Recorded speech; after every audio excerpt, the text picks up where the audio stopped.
Good morning and welcome to the new edition of Dr. Lamba's Awakening Call. Canada just had elections and the results have been absolutely on the expected lines. We have another minority government and people are thinking that maybe another years two down the line we'll have a new election. So instead of every 4 years, Canada is having an election every 2 years. What a colossal waste of money. $600 million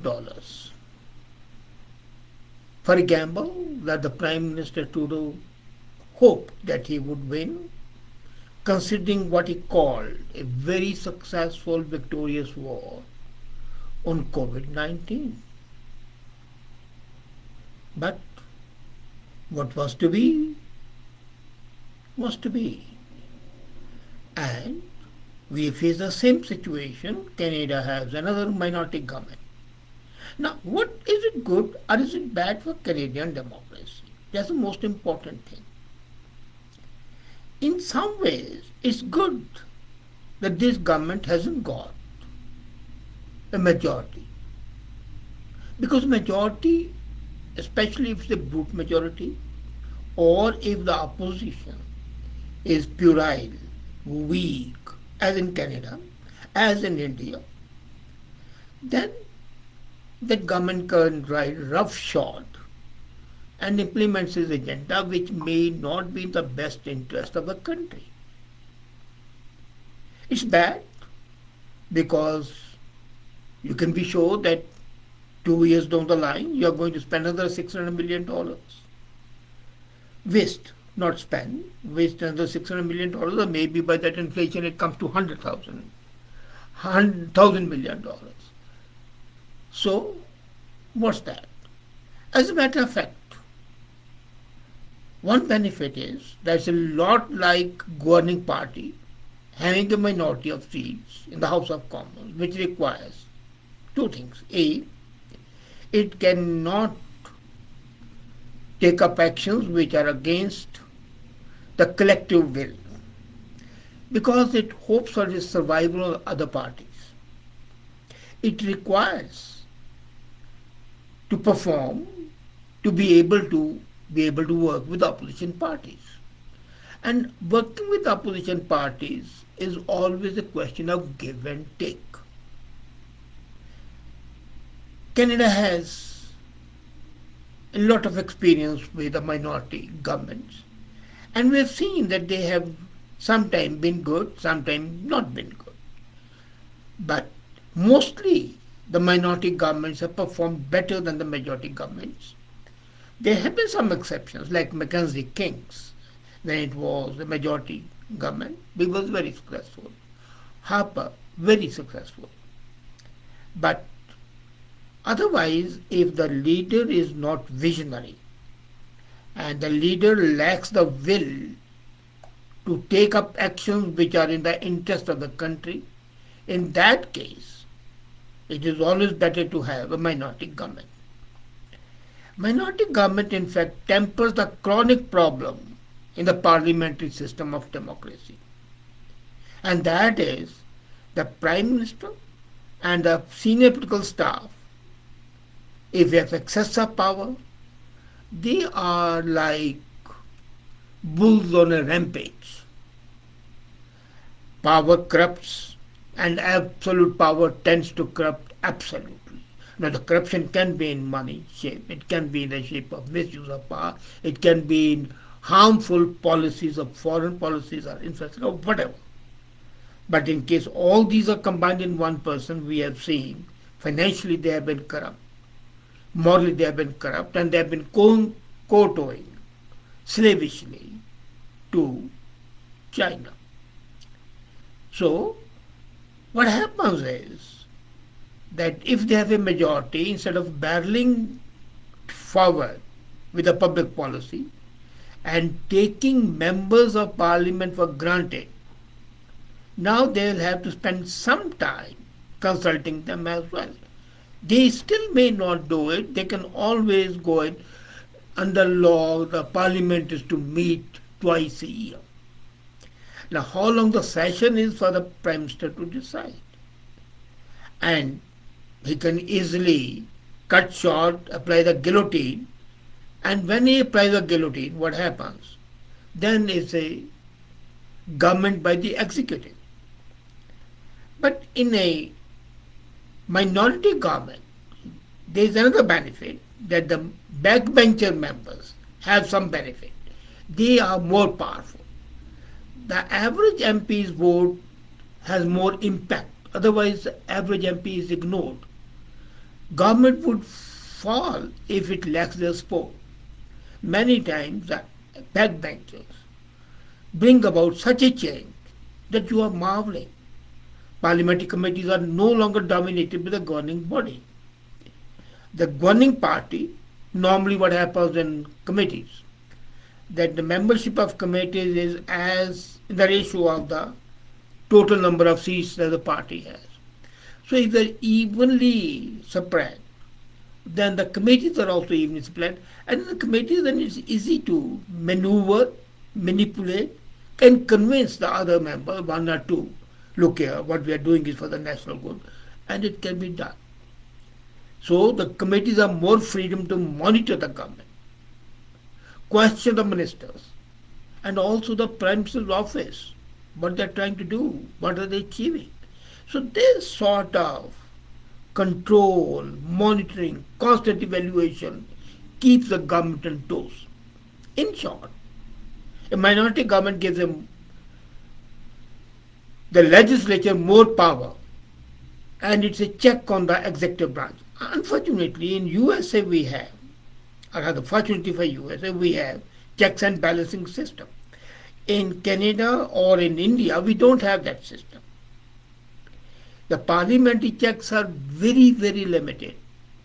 The judicial checks in India are there, in Canada they are practically non-existent. Otherwise, can you imagine the finance minister and the prime minister indulging in violation of law, and just a warning is given to the prime minister and $200 fine to the finance minister. So and that is still when it was a minority government. Imagine if it had not been a minority government, what would have happened? Now, when Justin Trudeau wanted the election, his purpose was to avoid the legislative branch scrutiny. He thought that he'll get a majority, people would be impressed by his performance. He forgot that the only showing the socks does not impress people. So his hopes were dashed to ground. Of course, he's back in power. But let's not forget one thing. From Trudeau's point of view and his key political point of view, it is success. Because win is a win. Whether you win a majority, you win by one vote or you win by 1,000 votes. You have a government with getting 33% votes in the country. That's something shocking. But he's still the Prime Minister. Most of his ministers have been re-elected, 4 have not been elected, and the Liberals have won enough seats. So there'll be no threat to his leadership from inside the party. Had he lost, then the Liberal Party would have elected a new leader. Then why did Trudeau want a majority government? Why did he go for election? Basically, the Prime Minister and his team wanted to ram things through the Parliament the way they were doing at the height of pandemic. They were forcing the Parliament to accept what they were saying. And they knew that when the situation becomes a bit more normal, then their pushing through may not be successful. So they wanted a majority. If a parliamentary committees investigate his government's ethical lapses, like they did over WE charity scandal, his main recourse is to shut things down by asking the Governor General to prorogue the Parliament. But once the Governor General approves the Parliament, then it's a problem because the new Parliament comes in. So, next time he wants to go to the polls early, which he would definitely, his attempted power grab will still be fresh on the Canadians' mind. And now what will happen? The Canadians would say that they gave him a mandate to govern not once but twice. And both times he has come back with the term half finished. If you look at the recent history, you would find that the Canadians are getting tired, getting weary of the political games. That's a situation that's there, you can't deny it. And they're tired of the political games that occur during a minority government. Now, this is a negative part. From 2003 to 2006, Paul Martin headed a liberal minority government. And Stephen Harper then came in. He presided over two minority governments of conservatives. And that was till 2011. And 2011 he got the majority. But the acrimony, the hard feeling, the hard burning that played out during the tempestuous period climaxed with the conservative government being declared in contempt of parliament for not disclosing information. And that was something amazing. That is a majority government, and yet the parliament passes a resolution saying that the Harper government is in contempt of parliament. Now, see the power of the backbenchers. Naturally, it failed because the majority was not there. The resolution was passed, but then there was a no consent motion, and that failed. Then Harper campaigned on a message, and the message was a strong, stable, conservative majority government, but the people did not accept it. Most people agreed, and initially were relieved to put the political fighting of the minority government behind them. But they remembered that the Prime Minister would know what happens in the Parliament remains in the Parliament. How many people really follow what's happening in the Parliament? That's the question. If you have a census, you would find not more than 10% of the total electorate is really interested in what's happening in the Parliament. Now, you can definitely expect rough waters with the minority government. There is a constant politicking. The parties will be in a perpetual election mode as they try to win every communication battle. Every time they score a point, they'll start beating their drums. Every opinion poll, every fundraising would reveal to the people that the election really never stopped. It's a continuous process. If it's a majority government, then it stops. Immediately after the majority government is there, for 3 years, there are no drum beating. But the fourth year it starts. Here, because the government is on ventilator all the time, so the drum beating continues. Then comes the role of the media, the political pundits. They constantly speculate. Is the government going to fall on this issue? Would there be a vote of no confidence? Would there be a snap election? So the Liberals will attempt now to box in the opposition to call their bluffs in political demands. And they will also put pressure on their MPs for supporting bills under the threat that everything is a matter of confidence. And if they lose the confidence, especially the newly elected leaders stand to lose their pension benefits. Opposition parties will try to embarrass the government at every opportunity, and there will be a steady diet of drama and controversy. Let me show. The TVs will get a higher TRP. The newspapers would spout out opinions that have no meaning. But the impact of the opposition parties would be to embarrass the government. And the government will always try to show how sincere and dedicated to.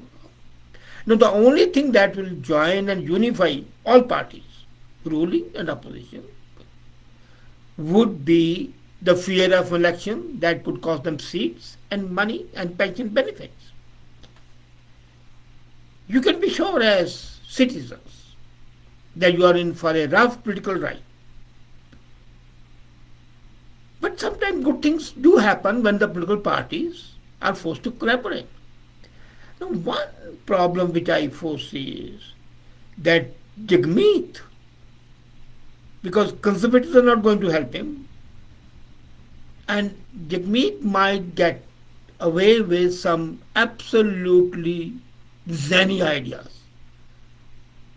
Offering sport, he might extract his pound of flesh. But then that's something to be lived with. You know, you remember 1960s. Lester Pearson won back-to-back minorities, and that forced deal brokering with the NDP. The era was the bedrock of Canadian public safety net. The benefits came to people. Pearson Liberals advancing national Medicare. First time national Medicare came was because Lester Pearson was in a minority. And NDP said, okay, we'll support you only if you accept our request for national Medicare. They also forced Canada students' loans. They also forced CPP, Canada Pension Plan. Now, these three were definitely good ideas. But now what Jagmeet is saying, pharmacare, universal pharmacare, or minimum wages, or minimum guaranteed income, not even wages, this can be very dangerous. People forget, and they may not know that the opposition parties lobbied countless accusations of political wrongdoing and mismanagement. There were news of controversy and chaos. But the debate over one most important thing, yes, I will refer to, there was a debate over creating the Canadian national flag, the maple leaf flag, and that debate was very divisive. Yet, 50 years have passed since then, more than that, and the disagreements have been forgotten. And the Canadians are rightly proud of their health plan, their Canada pension plan, their student loan, and the national flag. Now, the biggest danger of minority government, that the minority government tend to spend a lot of money, they play havoc with the budgets. They are worried about losing power, so they want to curry favor. And they don't want to stoke political unrest. So they keep on giving freebies, give money. $600 million was given to the media to buy them. Since 2019, the Liberals have found support from LDP. And what was the reason? They spent hundreds of billions of dollars to combat pandemic, to support Canadians and stabilize the economy. Nothing wrong with that. That should have been done. But how much wastage was there? As a matter of fact, if the audit is done, we will find that at least 35% of the money that has been spent was not spent wisely. So anybody worried about government avoiding running massive deficit has a reason to be concerned with a new minority government. Prime ministers do not like minority governments because they are the limits on the power. And as Canada works its way through the pandemic, I think this time is good that Liberals haven't got a majority. As Canada works its way through the pandemic, there will be greater role for the Parliament and the MPs in trying to figure the way forward. It might be more expensive, but I can tell you, this will avoid the dictatorial, totalitarian tendencies, keep them in limit, and that would be good for the country. And secondly, it will keep the opposition of parties also on the tenterhooks. They are aware that in case they do not keep a proper check, the public is not going to forgive them. So this is this time a win-win situation for the people, not for Trudeau, not for the other political parties, but the country as a whole, because it's giving you breathing time for the next election when you might have a better, more responsive, and more responsible government. Thank you.